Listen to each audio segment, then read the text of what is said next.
माननीय संसद सदस्यगण, संसद की इस बैठक को संबोधित करते हुए मुझे हार्दिक प्रसन्नता हो रही है। अभी 2 माह पहले हमने संविधान को अपनाने की 75वीं वर्षगांठ मनाए हैं और कुछ दिन पहले ही भारतीय गणतंत्र ने 75 वर्षों की यात्रा भी पूरी की है।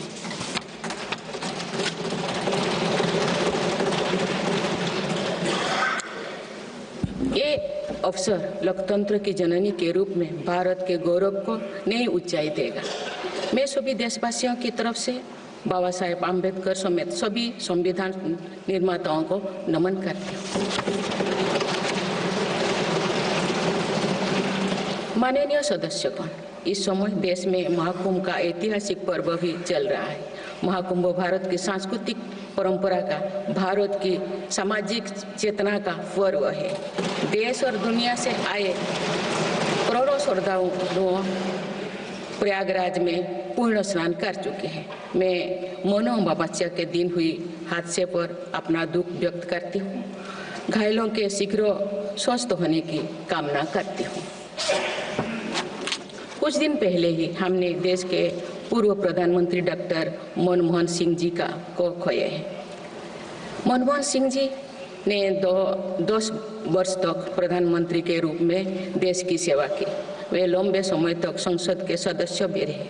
मैं मनमोहन सिंह जी को भावभीनी श्रद्धांजलि अर्पित करती हूँ। माननीय सदस्यगण, भारत की विकास यात्रा की इस अमृतकाल को आज मेरी सरकार अभूतपूर्व उपलब्धियों के माध्यम से नई ऊर्जा दे रहे हैं। तीसरे कार्यकाल में 3 गुना तेज गति से काम हो रहा है। आज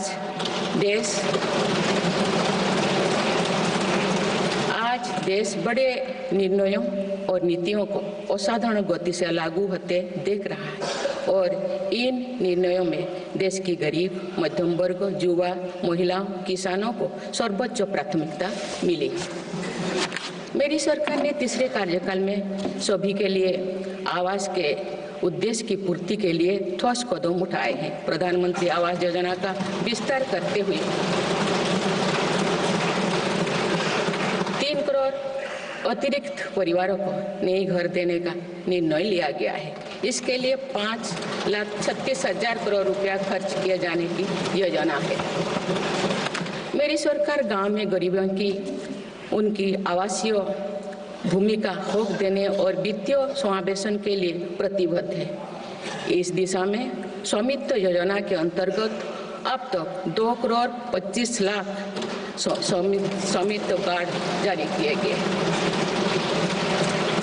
इनमें से करीब 70 लाख स्वामित्व कार्ड पिछले 6 महीने से जारी किए। पीएम किसान सम्मान निधि के तहत करोड़ों किसानों को पिछले महीने में 41,000 करोड़ रुपया की राशि का भुगतान हुआ है। जनजातीय समाज के 5 करोड़ लोगों के लिए धरती व जनजातीय ग्राम उत्कर्ष अभियान प्रारंभ हुआ है। इसके लिए 80,000 करोड़ रुपये का प्रावधान किया गया है। आयुष्मान भारत योजना के अंतर्गत 70 वर्षों और उससे अधिक उम्र के 6 करोड़ वरिष्ठ नागरिकों को स्वास्थ्य बीमा देने का फैसला हुआ है। इन्हें हर वर्ष 5 लाख रुपए का हेल्थ कवर मिलेगा। छोटे उद्यमियों के लिए मुद्रा ऋण की सीमा 10 लाख रुपये से बढ़कर 20 लाख रुपया कर दी गई है। मेरी सरकार ने युवाओं की शिक्षा और उनके लिए रोजगार के नए अवसर तैयार करने पर विशेष फोकस किया है। मेधावी छात्रों को उच्च शिक्षा में वित्तीय सहायता देने के लिए पीएम विद्यालक्ष्मी योजना शुरू की गई है। 1 करोड़ युवाओं को शीर्ष 500 कंपनियों में इंटर्नशिप के अवसर भी दिए जाएंगे। पेपर लीक की घटनाओं को रोकने और भर्ती में पारदर्शिता सुनिश्चित करने के लिए नया कानून लागू किया गया है। सहकार से समृद्धि की भावना पर चलते हुए सरकार ने त्रिभुवन सहकारी यूनिवर्सिटी की स्थापना को प्रस्ताव स्वीकृत किया है। सरकार ने प्रधानमंत्री ग्राम सड़क योजना के 4थे चरण में 25,000 बस्तियों को जोड़ने के लिए 70,000 करोड़ रुपया स्वीकृत किए। आज जब हमारा देश अटल जी की जन्म शताब्दी का वर्ष मना रहा है, तो प्रधानमंत्री ग्राम सड़क योजना उनके विजन का पर्याय बनी हुई है।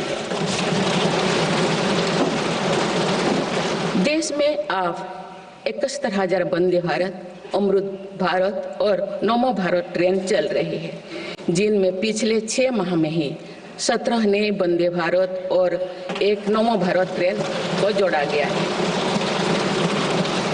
वन नेशन वन इलेक्शन और वक्फ अधिनियम संशोधन जैसे कई महत्वपूर्ण विषय पर भी सरकार ने तेज गति से कदम आगे बढ़ाए हैं। माननीय सदस्यगण, मेरी सरकार के 1 दशक के कार्यकाल ने विकसित भारत की यात्रा को नई ऊर्जा दी है। विकसित भारत के विजन में जन भागीदारी का सामूहिक सामर्थ्य है, देश की आर्थिक उन्नति का रोड मैप है, डिजिटल क्रांति के रूप में टेक्नोलॉजी की ताकत है और आधुनिक इंफ्रास्ट्रक्चर आधार भी है। मेरी सरकार के प्रयास के बल पर भारत दुनिया की तीसरी सबसे बड़ी अर्थव्यवस्था बनने जा रही है। विकसित भारत की उड़ान को हमारे संविधान के आदर्शों का सतत मार्गदर्शन मिलता रहे, इसके लिए सरकार ने सेवा, सुशासन, समृद्धि और स्वाभिमान इन प्रमुख सिद्धांतों को गवर्नेंस के केंद्र में रखा है। सरकार रिफॉर्म, परफॉर्म और ट्रांसफॉर्म के अपने संकल्पों को तेज गति से आगे बढ़ा रही है। मेरी सरकार का मंत्र है सबका साथ, सबका विकास, सबका विश्वास और सबका प्रयास, और इस मंत्रों का एक ही लक्ष्य है, विकसित भारत का निर्माण। माननीय सदस्यगण, जब देश के विकास का लाभ अंतिम पायदान पर खड़े व्यक्ति को भी मिलने लगता है, तो भी विकास सार्थक होता है। मेरी अंत्योदय की वह भावना है जिसके प्रति मेरी सरकार संकल्पित रही है। गरीब को गरिमापूर्ण जीवन मिलने से उसमें जो सशक्तिकरण का भाव पैदा होता है और गरीबी से लड़ने में उसकी मदद करता है।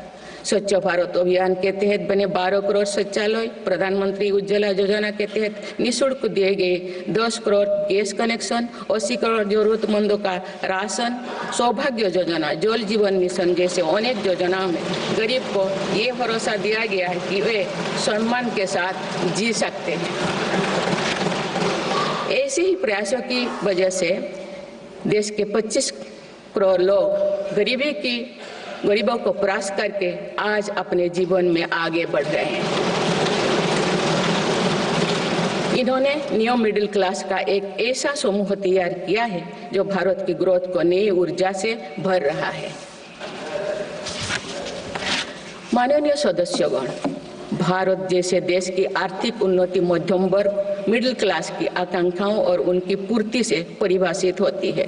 मध्यम वर्ग जितने बड़े सपने देखेगा, देश उतने ही ऊंचा उड़ान भरेगा। मेरे सरकार ने मुक्त स्वर से मध्यम वर्ग के योगदान को न केवल स्वीकारा है, बल्कि हर मौके पर उसे सराहा भी है। सरकारी कर्मचारी भी मिडिल क्लास के अहम प्रतिनिधि है। हाल ही में मेरी सरकार ने सरकारी कर्मचारियों के कल्याण के लिए 8वें वेतन आयोग के गठन का निर्णय लिया है। ये निर्णय आने वाले वर्षों में सरकारी कर्मचारियों के वेतन में बड़ी वृद्धि का आधार बनेगा। केंद्र सरकार के लाखों कर्मचारियों का यूनिफाइड पेंशन स्कीम के तहत 50% सुनिश्चित पेंशन देने का निर्णय भी लिया गया है, जिसका व्यापक स्वागत हुआ है। मध्यम वर्ग का अपने घर का सपना पूरा करने के लिए भी मेरी सरकार प्रतिबद्ध है। रेरा जैसे कानून बनाकर मध्यम वर्ग के सपने को सुरक्षा दी गई है। घर के लिए लोन पर सब्सिडी दी जा रही है। उड़ान योजना ने लगभग 1.5 करोड़ लोगों का हवाई जहाज में उड़ने का सपना पूरा किया गया है। जन औषधि केंद्रों में 80% रियायती दरों पर मिल रही दवाओं से देशवासियों की 30,000 करोड़ रुपये से ज़्यादा बचे हैं। हर विषय की पढ़ाई के लिए सीटों की संख्या में भी कई गुना बढ़ोतरी का बहुत लाभ मध्यम वर्ग को मिला है।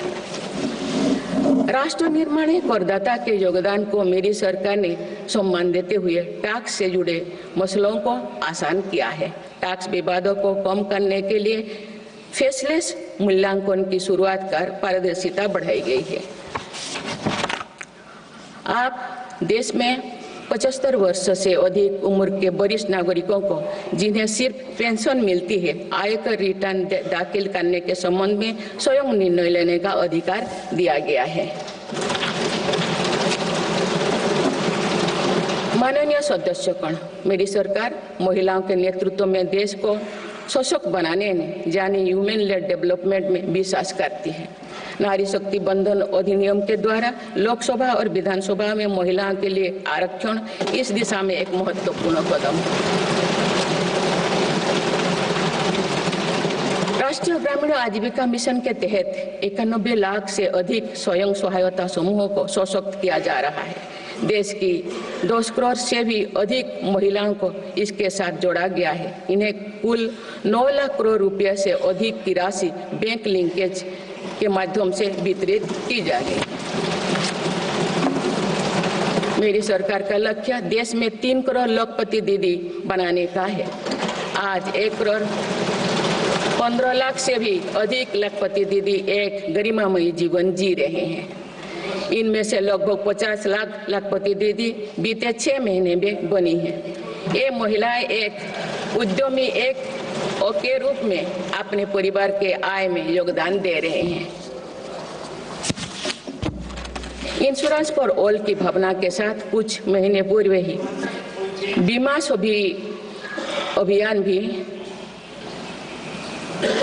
सखी अभियान भी शुरू किया गया है। हमारे बैंकिंग और डिजी पेमेंट्स सखियां दूर दराज के इलाकों में लोगों को वित्तीय व्यवस्था से जुड़ने में महत्वपूर्ण भूमिका निभा रहे हैं।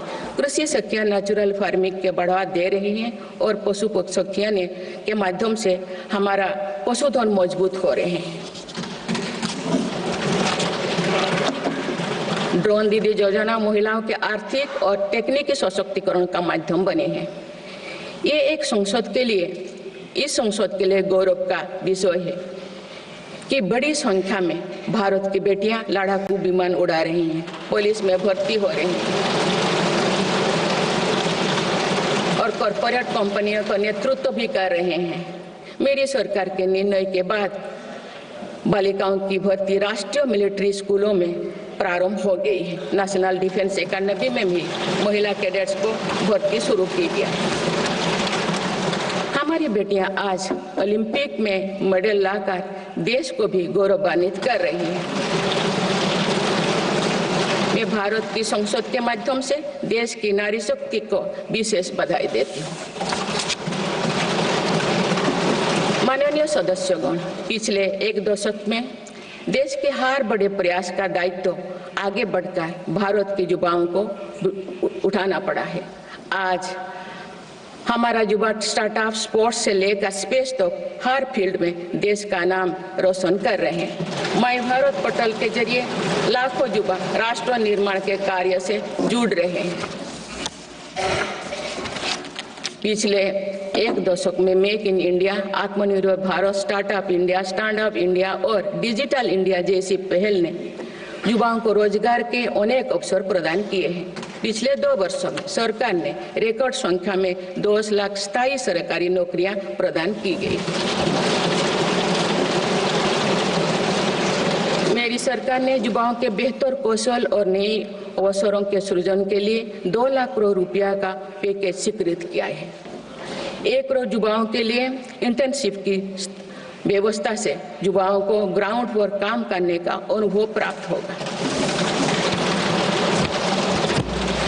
आज देश में 1.5 लाख से अधिक स्टार्टअप है जो इनोवेशन के स्तंभ के रूप में उभर रहे हैं। 1000 करोड़ रुपया की लागत से स्पेस सेक्टर में वेंचर कैपिटल फंड की शुरुआत की गई है। US world future skill index 2025 में भारत विश्व में दूसरे नंबर पर पहुंच गया है। यानी अपनी फ्यूचर ऑफ वर्क श्रेणी में एआई और डिजिटल टेक्नोलॉजी अपनाने में भारत दुनिया को रास्ता दिखा रहा है। ग्लोबल इनोवेशन इंडेक्स में भी भारत की रैंकिंग 76 से सुधरकर 39 हो गए हैं। माननीय सदस्यगण, मेरी सरकार राष्ट्रीय शिक्षा नीति के माध्यम से विद्यार्थियों के लिए आधुनिक शिक्षा व्यवस्था तैयार कर रही है। कोई भी शिक्षा से वंचित ना रहे, इसीलिए मातृभाषा में शिक्षा के अवसर दिए जा रहे हैं।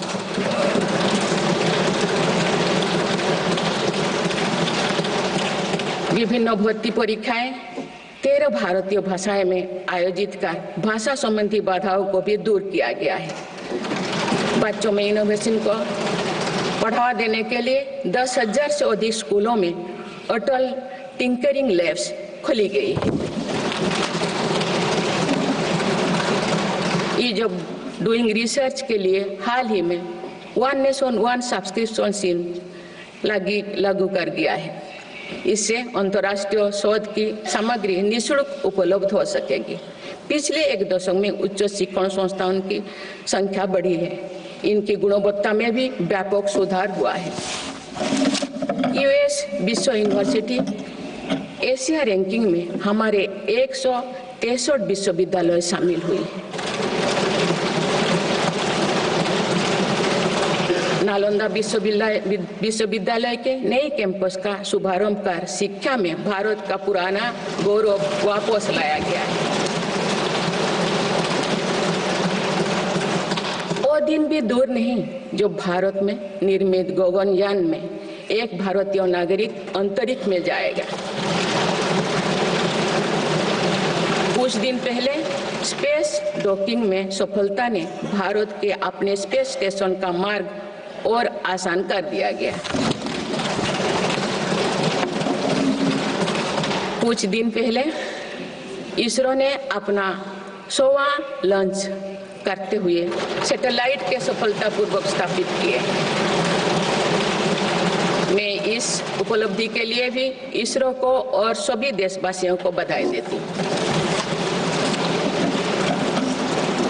माननीय सदस्यगण, मेरी सरकार ने देश में विश्व स्तरीय स्पोर्ट्स वातावरण बनाने की दिशा में खोले खेलो India scheme, target Olympic podium scheme यानी स्टॉप्स राष्ट्रीय स्पोर्ट्स यूनिवर्सिटी स्थापित करके देश को आगे कदम बढ़ाए हैं। दिव्यांग के लिए ग्वालियर में विशेष खेल केंद्र खोला गया है। भारत की टीमों में चाहे ओलंपिक हो या फिर पैरालंपिक, हर जगह बेहतरीन प्रदर्शन किया गया है। हाल ही में विश्व शतरंज चैंपियनशिप में भी भारत ने अपना परचम लहराया है। फिट इंडिया मूवमेंट चलाकर हम सशक्त युवा शक्ति का निर्माण कर रहे हैं।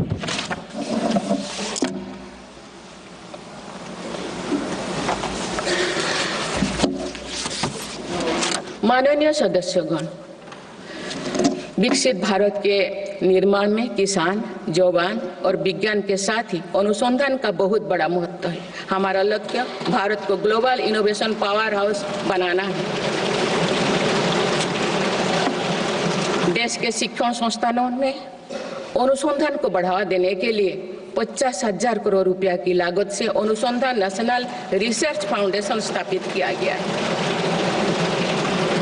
10,000 करोड़ रुपया के लागत से विज्ञान धारा योजना के तहत विज्ञान एवं प्रौद्योगिकी में इनोवेशन को बढ़ावा दिया जा रहा है। आर्टिफिशियल इंटेलिजेंस के क्षेत्र में भारत के योगदान को आगे बढ़ाते हुए इंडिया एआई मिशन प्रारंभ किया गया है। राष्ट्रीय क्वांटम मिशन से भारत इस फ्रंटियर टेक्नोलॉजी में दुनिया के अग्रणी देशों की पंक्ति में स्थान बना सकेगा। मेरी सरकार देश में बायो मैन्युफैक्चरिंग को बढ़ावा देने के उद्देश्य से बायो ई-ट्री पॉलिसी लाई है। ये पॉलिसी भविष्य की औद्योगिक क्रांति का सूत्रधार होगा। बायो इकोनॉमी का उद्देश्य प्राकृतिक संसाधनों का कुशल उपयोग करना है, जिससे पर्यावरण को संरक्षित करते हुए रोजगार के नए अवसर पैदा होगा। माननीय सदस्यगण, मेरी सरकार ने अर्थव्यवस्था को पॉलिसी पैरालिसिस जैसे परिस्थितियों से उबरने के लिए मजबूत इच्छा शक्ति के साथ काम किया है। कोविड और उसके बाद के हालात एवं युद्ध जैसी वैश्विक चिंताओं के बावजूद भारतीय अर्थव्यवस्था ने जो स्थायित्व एवं रेजिलियंस दिखाया है वो उसके सशक्त होने का प्रमाण है। मेरी सरकार ने ईज ऑफ डूइंग बिजनेस को बढ़ावा देने के लिए कई महत्वपूर्ण कदम उठाए हैं। वन नेशन वन टैक्स की भावना के तहत जीएसटी को व्यवस्था लागू की गई है, जिसका फायदा सभी राज्यों को मिल रहा है। मेक इन इंडिया जैसी नीतियों के कारण आप बड़े ग्लोबल ब्रांड को प्रोडक्ट पर भी मेड इन इंडिया के लेवल्स देखने लगे हैं।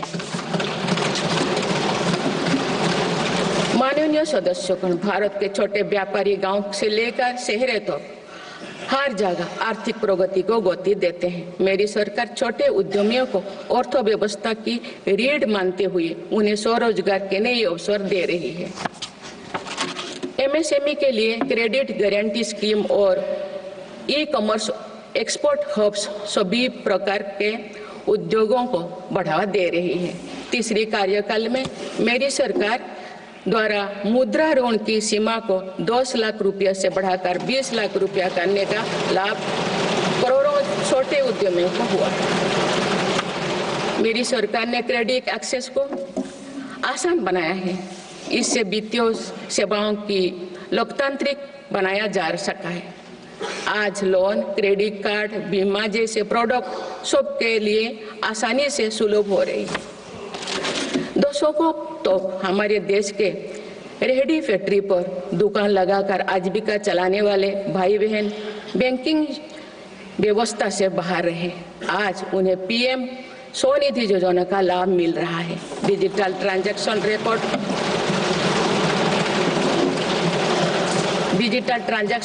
रिकॉर्ड के आधार पर उनको बिजनेस बढ़ाने के लिए और लोन मिलता है। ओएनडीसी की व्यवस्था ने डिजिटल कॉमर्स यानी ऑनलाइन शॉपिंग की व्यवस्था को समावेशी बनाया है। आज देश में छोटे बिजनेस को भी आगे बढ़ाने का समान अवसर मिल रहा है। माननीय सदस्यगण, मेरी सरकार ने 10 वर्षों में प्रगति के जो नए अध्याय लिखे हैं उनमें से एक स्वर्णिम सोपान भारत को डिजिटल क्रांति का भी है। आज भारत टेक्नोलॉजी के फील्ड में एक प्रमुख ग्लोबल प्लेयर के रूप में अपनी उपस्थिति दर्ज करवा रहा है। दुनिया के बड़े देशों के साथ ही भारत में 5G सर्विसेज की शुरुआत इसका एक बड़ा उदाहरण है। भारत की यूपीआई टेक्नोलॉजी की सफलता से दुनिया के कई विकसित देश भी प्रभावित हैं। आज 50% से ज्यादा real time digital transaction Bharat में हो रहा है। मेरी सरकार ने डिजिटल टेक्नोलॉजी को सामाजिक न्याय और समानता के एक टूल के तौर पर इस्तेमाल किया है। डिजिटल पेमेंट कुछ लोगों या कुछ वर्गों तक सीमित नहीं है। भारत में छोटे से छोटा दुकानदार भी इस सुविधा का लाभ उठा रहे हैं।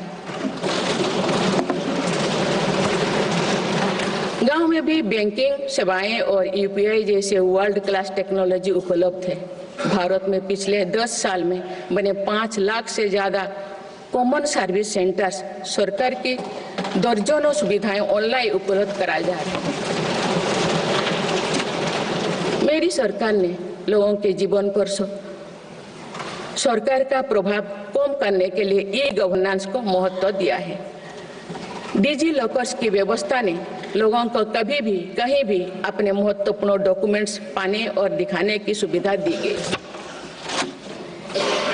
तेजी से डिजिटाइज होते हमारे समाज में आज राष्ट्रीय सुरक्षा से जुड़ा एक और महत्वपूर्ण विषय साइबर सिक्योरिटी है।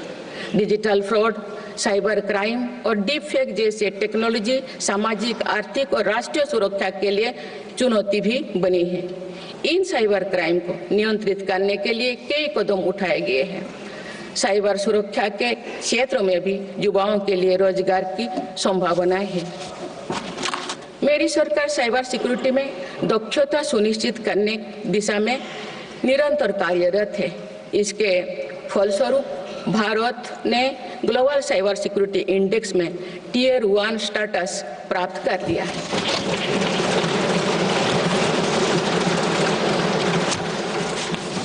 माननीय सदस्यगण, किसी भी देश का आधुनिक इंफ्रास्ट्रक्चर ने केवल उसके नागरिकों को एक बेहतर जीवन एवं देश को नई पहचान देता है, बल्कि देश को एक नया आत्मविश्वास भी देता है। बीते दशक में भारत ने वर्ल्ड क्लास इंफ्रास्ट्रक्चर निर्माण के कई माइलस्टोन तय किए हैं। इस आधुनिक इंफ्रास्ट्रक्चर से दुनिया में भारत की छवि मजबूत हुई है। इन्वेस्टर्स का भारत के प्रति भरोसा बढ़ा है, उपयोग को बल मिला है और नए रोजगार का निर्माण हो रहा है। मेरी सरकार देश के हर हिस्से को हाईवे, एक्सप्रेसवे से कनेक्ट करने के लिए मिशन मोड में काम कर रही है। पीएम गति शक्ति नेशनल मास्टर प्लान के द्वारा परियोजना पर पूरा करने की गति तेज हुई है। 2 साल पहले बुनियादी ढांचे का बजट लगभग 2 लाख करोड़ रुपया था, जो पिछले बजट में बढ़कर 11 लाख करोड़ रुपया से अधिक हो गया।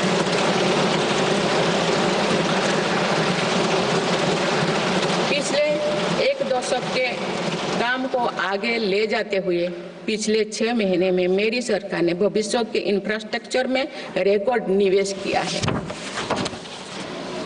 वाडवोन में भारत के पहले डीप वाटर मेगा पोर्ट की आधारशिला रखी गई है। 76,000 करोड़ की लागत से बनने वाला ये पोर्ट विश्व के शीर्ष 10 पोर्ट में से एक है। मुझे बताते हुए खुशी हो रही है कि उधमपुर श्रीनगर बारामूला रेल लिंक परियोजना पूरी हो गई है और अब देश कश्मीर से कन्याकुमारी तक रेलवे लाइन से जुड़ जाएगा।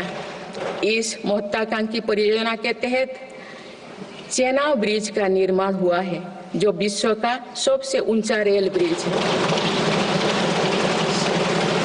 साथ ही आंधी ब्रिज देश का पहला रेल केबल ब्रिज बना है।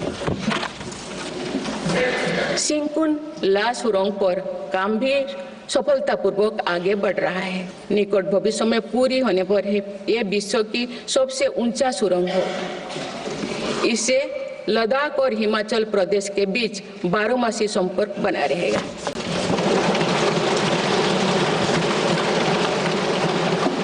भारत का एविएशन सेक्टर तेजी से विकास कर रहा है।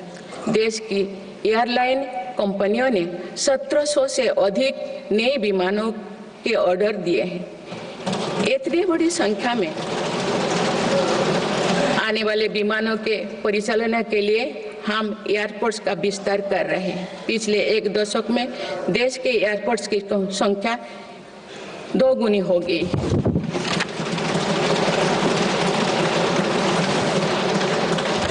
माननीय सदस्यगण, विकसित भारत को गति देने के लिए हमारे शहरों को फ्यूचर रेडी बनाना आवश्यक है। इस दिशा में मेरी सरकार ने शहरी सुविधाओं का आधुनिकीकरण कर उन्हें एनर्जी एफिशिएंट बनाने पर जोर दिया है। साथ ही नए शहर के विकास के भी नींव रखी जा रही है। मेरी सरकार ने लगभग 28,000 करोड़ रुपया के निवेश से देश भर में 12 इंडस्ट्रियल नोड और शहरों के पास 100 औद्योगिक पार्क बनाने का भी निर्णय लिया है।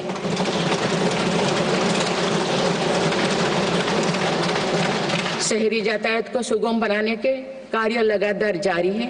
दिल्ली, पुणे, ठाणे और बेंगलुरु में मेट्रो प्रोजेक्ट्स और अहमदाबाद भुज रूट पर शुरू हुई नमो भारत रैपिड रेल सर्विसेज विकसित भारत के शहरों का स्वरूप है।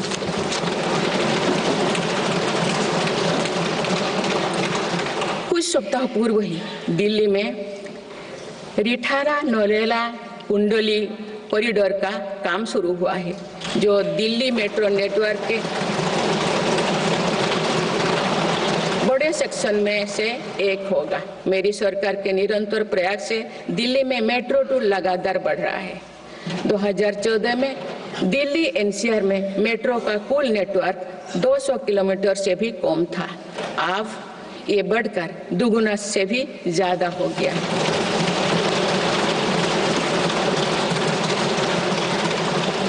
आज मुझे ये बताते हुए बेहद प्रसन्नता हो रही है कि भारत का मेट्रो नेटवर्क अब 1000 किलोमीटर के माइलस्टोन को पार कर चुका है। भारत अब मेट्रो नेटवर्क के मामले में दुनिया का तीसरा सबसे बड़ा देश बन गया है। लगभग 8000 करोड़ रुपया के खर्च से देश में 52,000 इलेक्ट्रिक बस चलाने का भी निर्णय हुआ है। इससे शहरी इलाका में सुगम और स्वच्छ यातायात की सुविधा मिलेगी और अनेक लोगों को रोजगार भी मिलेगा। आसान कनेक्टिविटी और अर्बन टूरिज्म को बढ़ावा देने के लिए देश में 15 रोपवे प्रोजेक्ट्स की योजना पर भी काम हो रहा है। माननीय सदस्यगण, मेरी सरकार बहुआयामी एवं समरस सर्वस्पर्शी विकास की नीतियों पर काम करती आई है। इसीलिए मेरी सरकार ने जितना बल फिजिकल इंफ्रास्ट्रक्चर पर दिया है, उतने ही सौगन प्रयास सोशल इंफ्रास्ट्रक्चर क्रांति के लिए भी किए हैं। समाज के हर वर्ग तक सस्ती, सुलभ और गुणवत्तापूर्ण स्वास्थ्य सेवाएं पहुंचे, ये मेरी सरकार की प्राथमिकता है। अस्पताल, इलाज और सेवा की व्यवस्था के कारण एक सामान्य परिवार में स्वास्थ्य पर होने वाला खर्च निरंतर कम हो रहा है। देश में नागरिकों तक बेहतर स्वास्थ्य सेवाएं पहुंचाने के लिए 1,75,000 आयुष्मान आरोग्य मंदिर बने हैं।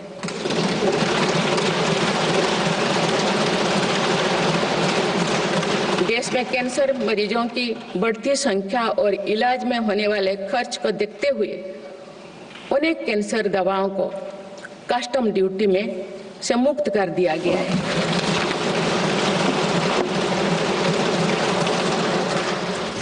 सर्वाइकल कैंसर के लिए अब तक लगभग 9 करोड़ महिलाओं की स्क्रीनिंग की जा चुकी है। मेरी सरकार के प्रयास से दिमागी बुखार से लड़ने में देश को काफी सफलता मिली है। इससे होने वाले मृत्यु दर अब घटकर 6% रह गए। राष्ट्रीय टीबी उन्मूलन कार्यक्रम के अंतर्गत टीबी के मरीजों की संख्या भी घटी है। मेरी सभी देशवासियों और माननीय सांसदों से आग्रह है कि हम सब मिलकर टीबी मुक्त भारत के अभियान को सफल बनाने में अपना योगदान दें। भारत में मातृ मृत्यु दर और शिशु मृत्यु दर में भी व्यापक सुधार हुआ है। गर्भवती महिलाओं और बच्चों के टीकाकरण कार्यक्रम की सही ट्रैकिंग रखने के लिए यूइन पोर्टल लॉन्च किया गया है। इस पोर्टल पर अब तक लगभग 30 करोड़ वैक्सीन खुराक दर्ज हो चुका है। टेलीमेडिसिन के माध्यम से 30 करोड़ से अधिक ई-टेली कंसल्टेशन से नागरिकों को स्वास्थ्य लाभ मिला है। सरकार अगले 5 सालों में देश के मेडिकल कॉलेजों में 75,000 नई सीटों के सृजन के लिए भी काम कर रही है। सरकार हेल्थ इंफ्रास्ट्रक्चर और मेडिकल इक्विपमेंट मैन्युफैक्चरिंग को बढ़ावा दे रही है। देश में नई बल्क ड्रग और मेडिकल डिवाइसेस के पार्क भी बनाया जा रहा है। हमने रोजगार के अनेक नए अवसर उपलब्ध हो रहा है। माननीय सदस्यगण, भारत में आधुनिक और आत्मनिर्भर कृषि व्यवस्था हमारा लक्ष्य है। मेरी सरकार किसानों को फसलों का उचित दाम दिलाने और उनकी आय बढ़ाने के लिए समर्पित भाव से काम कर रही है।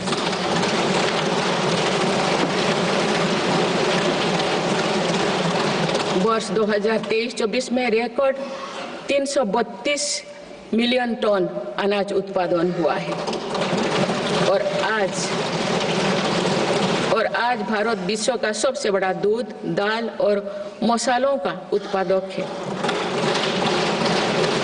सरकार ने खरीफ और रबी फसलों के एमएसपी में निरंतर बढ़ोतरी की है। 10 दशक में धान, गेहूं, दलहन, तिलहन और मोटे अनाज की खरीद पर 3 गुना ज्यादा राशि खर्च की गई है। पिछले 6 महीने में फसलों की जलवायु अनुकूल, बायो फोर्टिफाइड और अच्छी उपज देने वाले 109 उन्नत प्रजातियां किसानों को सौंपी गई है।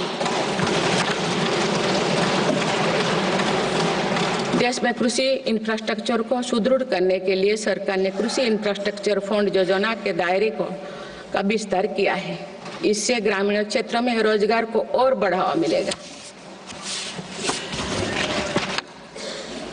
देश में तिलहन उत्पादन को बढ़ावा देने और खाद्य तेलों में आत्मनिर्भरता प्राप्त करने के उद्देश्य से national mission on oil seeds को स्वीकृति दी गई है। प्राकृतिक खेती को बढ़ावा देने के लिए भी राष्ट्रीय मिशन चलाया जा रहा है। इस वर्ष की शुरुआत में ही किसानों को सस्ती दरों में डीएपी की उपलब्धता सुनिश्चित करने के लिए विशेष पैकेज की अवधि की बढ़ाया गया है। मत्स्य पालन को बढ़ावा देने के लिए 11 एकीकृत एक्वा पार्क की स्थापना की गई है। माननीय सदस्यगण, कुछ सप्ताह पूर्व ही भारत मौसम विज्ञान विभाग के 150 साल पूरी हुई है। वेदर रेडी और क्लाइमेट स्मार्ट भारत के लिए मेरी सरकार ने 2000 करोड़ रुपए की लागत से मिशन मौसम प्रारंभ किया है, जिसका लाभ हमारे किसानों को भी मिलेगा। बाबा साहेब अम्बेडकर के विजन पर चलते हुए देश के सूखाग्रस्त इलाकों में सिंचाई और पीने के पानी उपलब्ध कराने के लिए मेरी सरकार ने 2 ऐतिहासिक रिवर इंटरलिंकिंग परियोजनाओं पर काम आगे बढ़ाया है। 40,000 करोड़ रुपये से अधिक लागत की कीन बेतवा लिंक परियोजना में मध्य प्रदेश और उत्तर प्रदेश के लाखों ग्रामीण भाई बहन का लाभ मिलेगा। संशोधित पार्वती कालीमेघी चंबल लिंक परियोजना में राजस्थान और मध्य प्रदेश में सिंचाई और पीने के पानी की आवश्यकता की पूर्ति।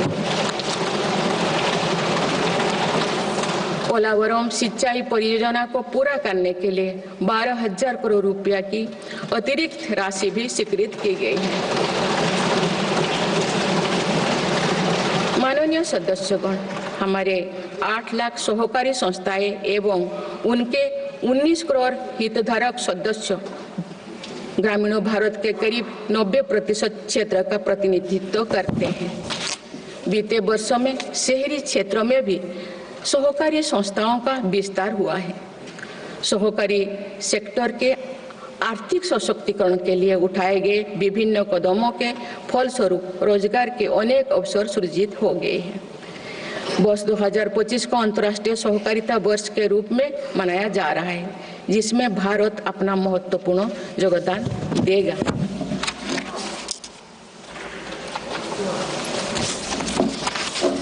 माननीय सदस्यगण, हम जब राष्ट्र के विकास और उपलब्धियों की चर्चा करते हैं तो वास्तव में हम राष्ट्र के नागरिकों की क्षमता एवं उपलब्धियों का ही उल्लेख कर रहे होते हैं।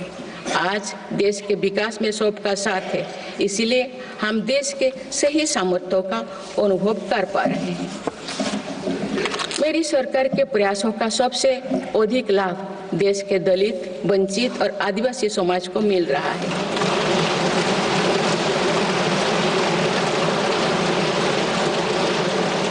आजादी के दशकों बाद भी हमारे जिस जनजातीय एवं आदिवासी समाज की उपेक्षा होती रही, मेरी सरकार ने उसके कल्याण को पहली प्राथमिकता दी है। धरती आबा जनजातीय ग्राम उत्कर्ष अभियान और पीएम जनमन योजना इसका प्रत्यक्ष उदाहरण है। देश भर में स्थापित 470 से अधिक एकलव्य मॉडल आवासीय विद्यालय के माध्यम से लगभग 1.25 लाख आदिवासी बच्चों को स्कूली शिक्षा दी जा रही है। पिछले 10 वर्ष में आदिवासी बहुल इलाकों में 30 नए मेडिकल कॉलेज खोले गए हैं। विशेष राष्ट्रीय मिशन चलाकर आदिवासी समुदाय की सिकल सेल से जुड़े स्वास्थ्य सेवाओं पर भी ध्यान दिया जा रहा है। इस मिशन के अंतर्गत लगभग 5 करोड़ व्यक्तियों की स्क्रीनिंग की जा चुकी है। जनजातीय विरासत को सहेजने के लिए भी मेरी सरकार ने अनेक कदम उठाए हैं। इस वर्ष भगवान बिरसा मुंडा की 150वीं जयंती का पर्व पूरे देश में जनजातीय गौरव वर्ष के रूप में मनाया जा रहा है।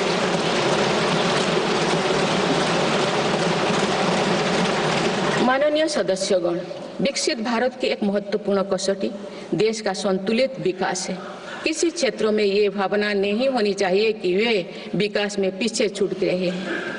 मेरी सरकार ने नॉर्थ ईस्ट के लोगों की इन्हीं भावनाओं को समझा, उनके दिल से दूरियों का भाव समाप्त किया।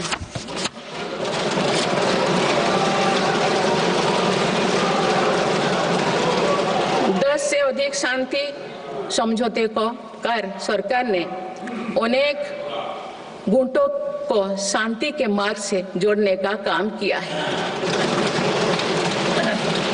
पूरा देश नॉर्थ ईस्ट के 8 राज्यों की संभावनाओं को देख सके, इस दिशा में पहले अष्टलक्ष्मी महोत्सव का आयोजन किया गया है।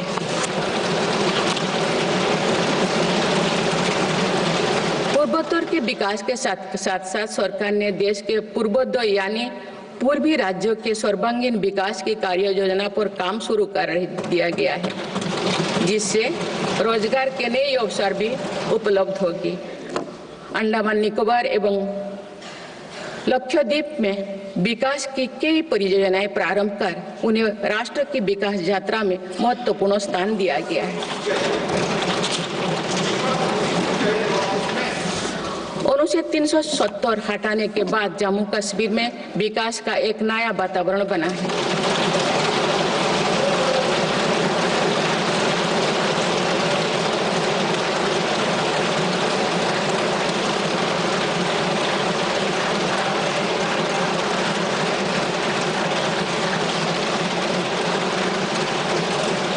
जम्मू कश्मीर में लोकसभा चुनाव एवं विधानसभा चुनाव अत्यंत शांतिपूर्ण माहौल में संपन्न हुए। जम्मू कश्मीर के लोग इसके लिए बधाई के पात्र हैं। माननीय सदस्यगण, राष्ट्र या समाज की सफलता समावेशी एवं सर्वस्पर्शी तभी होती है जब वो सिद्धांतों से प्रेरित हो। इसलिए मेरी सरकार ने उन मौलिक सिद्धांतों को हमेशा अपने कार्यनीति के केंद्र में रखा, जिनका निर्देश हमारे संविधान ने दिया है। संविधान के आलोक में मेरी सरकार की प्रमुख सैद्धांतिक प्रेरणा है सेवा।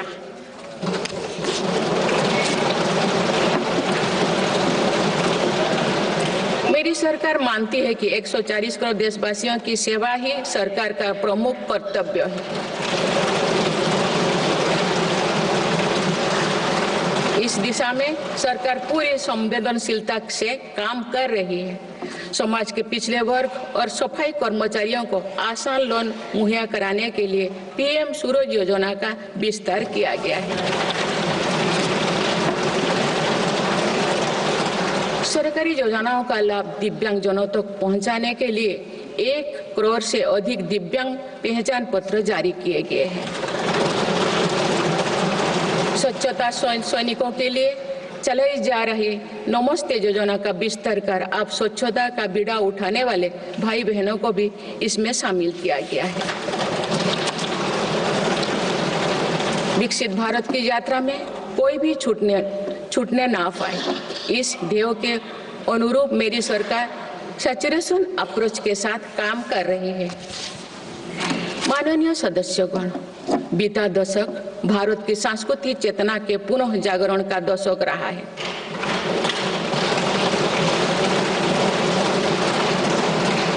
हम अपनी विरासत पर गर्व और विकास के प्रति समर्पण के साथ ऐसा भविष्य गढ़ रहे हैं जहां संस्कृति और प्रगति साथ साथ आगे बढ़े। इस वर्ष हम डॉक्टर श्यामा प्रसाद मुखर्जी की 125वीं जयंती मनाए हैं।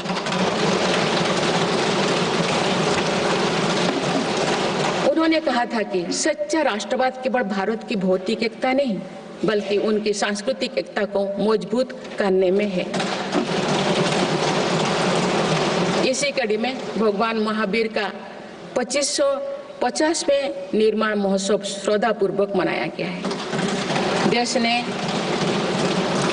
उत्साह से संत मीराबाई की 525वीं जयंती भी मनाई। महाकवि संत तरुवल्लभ की स्मृति में कई देशों में सांस्कृतिक केंद्र स्थापित किए जा रहे हैं। मेरी सरकार काशी तमिल संगमम, काशी तेलुगु संगमम, सौराष्ट्र तमिल संगमम जैसे सांस्कृतिक आयोजन करके देश की एकता को बढ़ावा दे रहे हैं। माननीय सदस्यगण, हमारी पांडुलिपियां यहाँ हमारी धरोहर है। इनमें विशाल ज्ञान समाहित है जिसका मानव जाति के लाभ के लिए अध्ययन, शोध और उपयोग करने की आवश्यकता है। उन्होंने प्रौद्योगिकी का उपयोग करके पांडुलिपियों के डिजिटाइजेशन और संरक्षण का कार्य मिशन मोड पर प्रारंभ किया जा रहा है। देश की विरासत का एक महत्वपूर्ण स्तंभ हमारी समृद्ध भाषा संस्कृति है। मुझे खुशी है कि सरकार ने आसामी, मराठी, पाली, प्राकृत और बांग्ला भाषाओं को क्लासिकल लैंग्वेज का दर्जा दिया है। भारत की सभी भाषाओं में सरलता से संवाद के लिए AI की सहायता से भाषिणी प्लेटफॉर्म का देशवासी व्यापक उपयोग कर रहे हैं। माननीय सदस्यगण, मेरी सरकार के प्रयासों से आज विश्व के सांस्कृतिक मंच पर भारत ने ग्लोबल लीडर की पहचान बनाई है।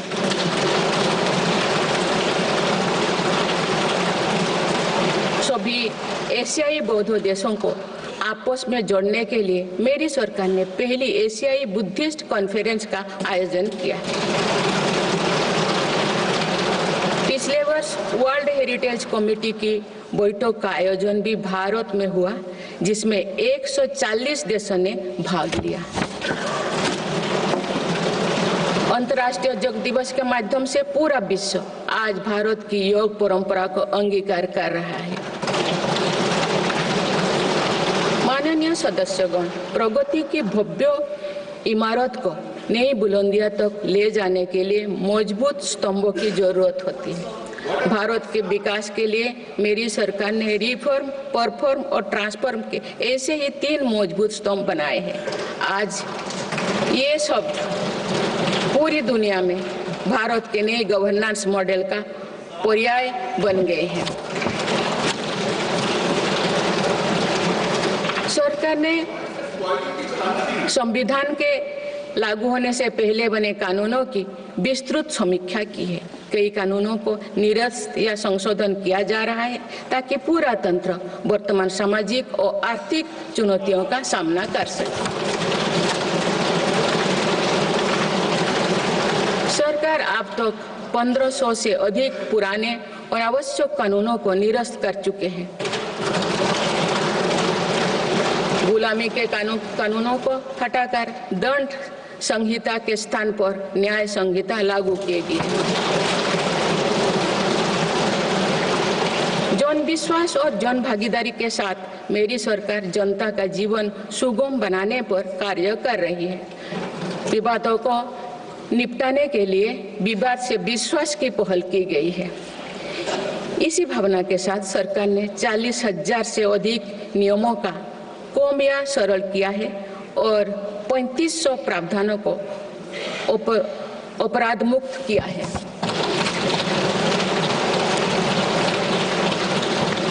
मेरी सरकार ने देश के अत्यंत पिछड़े इलाकों में आकांक्षी जिला कार्यक्रम प्रारंभ कर सुशासन का एक अनूठा प्रयोग किया है। इस कार्यक्रम से इन जिलों में स्वास्थ्य, पोषण, कृषि, सामाजिक विकास और शिक्षा जैसे विभिन्न मापदंडों में उल्लेखनीय प्रगति हुई है।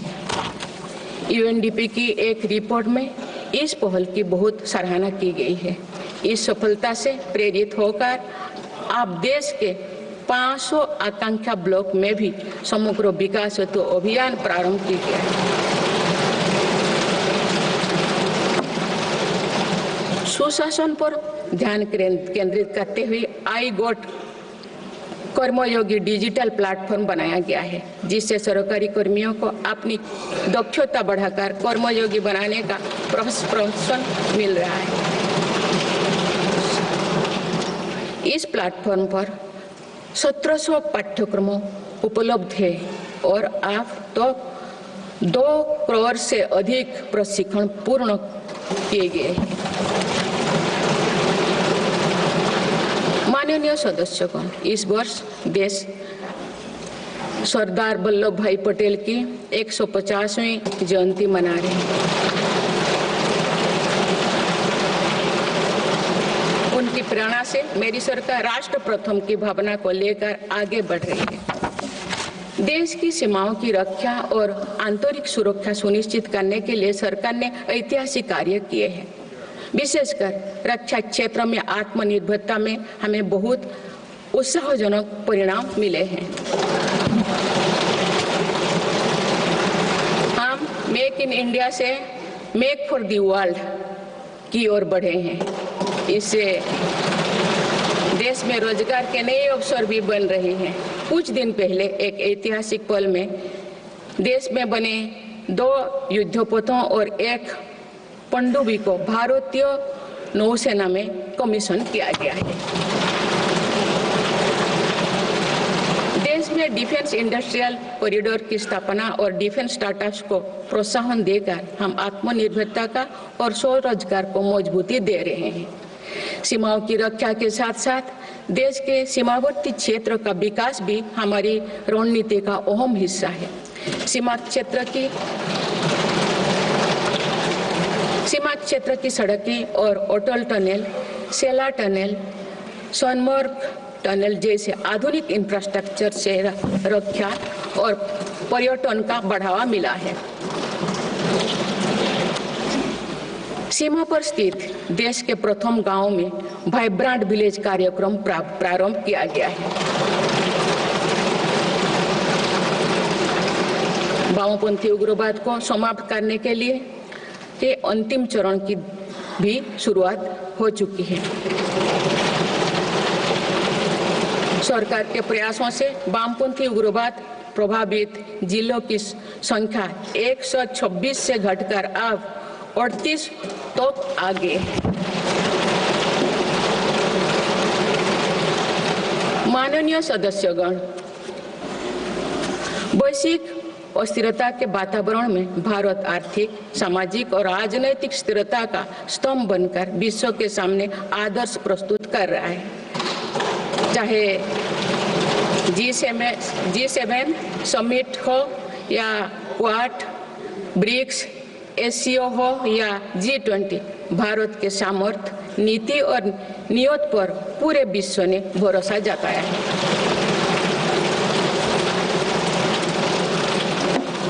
आज बड़े से बड़े वैश्विक मंच पर भी भारत अपने हितों को मजबूत के साथ आगे रखता है। G20 का सफल आयोजन और दिल्ली डिक्लेरेशन इसका उदाहरण है। तीसरी global south summit, Bharat Asian summit और भारत करिकम समिट में हमने ग्लोबल साउथ से जुड़े विषयों को अभिव्यक्ति दी। हमने समिट ऑफ द फ्यूचर में भारत का विजन ऑफ फ्यूचर रखा है। इसी माह में मेरी सरकार द्वारा भुवनेश्वर में प्रवासी भारतीय दिवस का आयोजन किया गया। प्रवासी भाई बहनों के सुविधा सहूलियत हमारी प्राथमिकता है। इसीलिए 6 नए दूतावास और 4 नए वाणिज्यिक दूतावास खोलने का निर्णय लिया गया है। विश्व बंधु की छवि मजबूत करते हुए विश्व में कोई आपदाग्रस्त इलाकों में भारत ने तुरंत सहायता भरा हाथ बढ़ाया। भारत के नए देशों के साथ अपना डिजिटल पब्लिक इंफ्रास्ट्रक्चर साझा किया है और जन औषधि केंद्रों स्थापित कर दिए। माननीय सदस्यगण, मेरी सरकार वर्तमान के साथ ही आगे वाली पीढ़ियों को ध्यान में रखते हुए भी निर्णय ले रही है। हम देश को ग्रीन फ्यूचर, ग्रीन जॉब्स की तरफ ले जा रहे हैं। 2030 तक 500 gigawatt non fossil fuel energy क्षमता के लक्ष्यों को प्राप्त करने की दिशा में बीते 6 महीने में कई बड़े फैसले लिए गए हैं। पीएम सूर्यघर मुफ्त बिजली योजना के अंतर्गत 75,000 करोड़ रुपया की लागत से रूफटॉप सोलर सिस्टम स्थापित किए जा रहे हैं। अभी तक 7.5 लाख घरों में रूफटॉप सोलर की स्थापना की जा चुकी है। इससे रोजगार के अवसर भी बढ़ी है। राष्ट्रीय ग्रीन हाइड्रोजन मिशन के तहत 8 लाख करोड़ रुपए के निवेश और 6 लाख से अधिक रोजगार का सृजन होगा। हम परमाणु ऊर्जा का विस्तार करने पर भी तेजी से काम कर रहे हैं।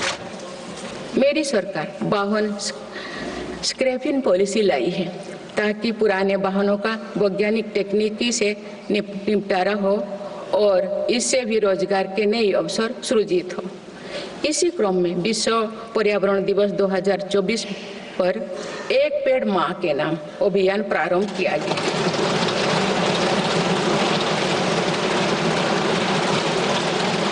इस पहल में करोड़ों देशवासियों ने बढ़ चढ़कर हिस्सा लिया है। इस अभियान की पूरी विश्व में सराहना की गई है। माननीय सदस्यगण, हमारे भारत 140 करोड़ आबादी वाला देश है। हमारे यहाँ भिन्न भिन्न राज्य, भिन्न भिन्न क्षेत्र, भिन्न भिन्न भाषाएं हैं, परंतु एक राष्ट्र के रूप में हमारी एक ही पहचान है, वो है भारत।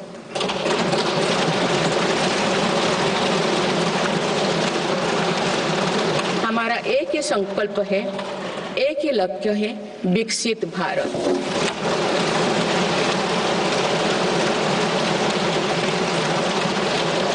आने वाले वर्षों में देश को विकसित राष्ट्र बनाने के लिए हम सभी दृढ़ संकल्पित हैं।